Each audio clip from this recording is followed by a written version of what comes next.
স্বাগতম ভৌতিক জগতে, যেখানে প্রতিটা গল্পের পেছনে লুকিয়ে থাকে অজানা রহস্য, আর প্রতিটি অন্ধকারে অপেক্ষা করে কিছু অশরীরী ঘটনা। তাই রাত যত গভীর হয় ততই কাছে আসে ভয়। তাই লাইটটা বন্ধ করে আর হেডফোন পরে প্রস্তুত হও, কারণ এখন তুমি প্রবেশ করতে চাচ্ছ এক অদ্ভুত ভৌতিক জগতে। এই ঘটনাটা আমার এক বন্ধুর কাকার সাথে ঘটেছিল। তিনি ছিলেন এক পুরনো স্কুলের দারোয়ান। স্কুলটা অনেক বড় আর রাতে একদম ফাঁকা হয়ে যেত। চারপাশে গাছপালা, ভাঙা বিল্ডিং ও রাতে জায়গাটা একটু ভয়ঙ্কর লাগতো। প্রতিদিনের মতো এক রাতে তিনি গেট বন্ধ করে টহল দিচ্ছিলেন। সময় প্রায় রাত 1টা। হঠাৎ করিডোরের ভেতর থেকে ধাপ ধাপ করে হাঁটার শব্দ। তিনি থেমে গেলেন। এত রাত্রে কে থাকবে স্কুলে? তিনি টর্চ জ্বালিয়ে শব্দের দিকে এগোলেন। কে আছে? তিনি জিজ্ঞেস করলেন। কোনো উত্তর এলো না, কিন্তু শব্দটা আবার হলো, ধাপ ধাপ করে। মনে হচ্ছিল কেউ যেন ধীরে ধীরে হাঁটছে।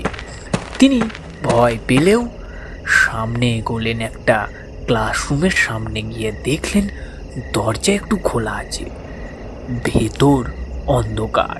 তিনি দরজাটা ঠেলে ভেতরে ঢুকলেন। কেউ নেই। ঠিক তখনই পেছনের দরজাটা দম করে বন্ধ হয়ে গেল। তিনি চমকে উঠলেন। ঘরের ভেতর হঠাৎ যেন খুব ঠান্ডা হাওয়া বয়ে যেতে লাগলো।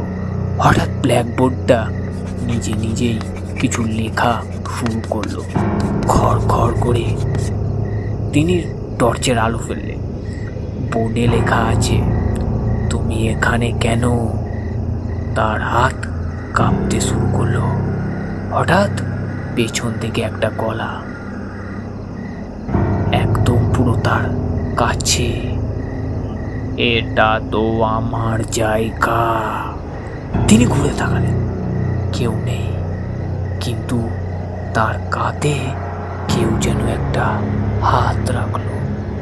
তিনি আর দাঁড়াতে পারলেন না, দৌড়ে বাইরে বেরিয়ে আসেন। পরের দিন সকালে তিনি স্কুল ছেড়ে দেন। পরে জানা যায় অনেক বছর আগে নাকি ওই স্কুলে একজন কর্মচারী রাতে ডিউটি করার সময়ই হঠাৎ মারা যান। তারপর থেকে নাকি মাঝে মাঝে রাতে সেই করিডোরে হাঁটার শব্দ শোনা যায়। আজকের গল্পটি এখানেই শেষ। যদি ভয়টা অনুভব করে থাকো তাহলে লাইক করো, শেয়ার করো আর সাবস্ক্রাইব করতে কিন্তু ভুলো না, কারণ পরের গল্প আরো অন্ধকার আর আরো ভয়ানক হতে চলেছে। ততক্ষণ পর্যন্ত সাবধান থেকো সবাই।